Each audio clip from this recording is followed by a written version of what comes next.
1 litre গাখীৰ সিজাই আধা লিটাৰতকৈ কম কৰি পেলাইছো একেবাৰে খৰ উঠি গৈছে তাত দিছো চেনি আৰু দুটামান ইলাইচি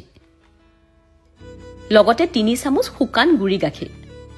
আন এটা বাটিত গাখীৰত 2 চামুচ পিঠাগুৰি মিলাই ইয়াতে মিহলাই দিলো তেতিয়াই মিশ্ৰণটো অকমান ডাঠ হ'ব তাত দিছো মই কেঁচা নাৰিকল আপোনালোকে ইচ্ছা কৰিলে নাৰিকলখিনি ভাজিও দিব পাৰে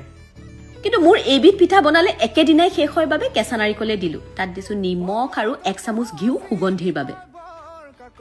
আন এটা বাটিত লৈছো 3 কাপ পিঠাগুৰি 1 কাপ ময়দা আধা কাপ পাউডাৰ গাখীৰ আৰু অকনমান নিমখ আৰু গৰম পানীত আনফালে গুড় অকনমানো এনেকৈ গলিবলৈ দিলো আপুনি ইচ্ছা কৰিলে গুড়ৰ খলনি চেনিও দিব পাৰে কিন্তু গুড় দিলে পিঠাৰ ৰংটো ধুনীয়া ৰঙা ৰঙা হয় এটা গুটেখিনি এনেকৈ মিলাই দিলো অকনমান পনিয়া হ'ব লাগে এই মিশ্ৰণটো ঢাকুন মাৰি 10 মিনিট মান থৈ দিলো আৰু তাৰ পিছত এখন নন ষ্টিক পেনত নাম মাত্ৰ ঘিউ দি আকৌ মচি লৈছো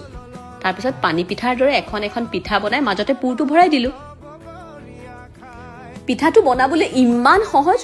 আৰু আটাই কেবিধ বস্তু ঘৰতে থকা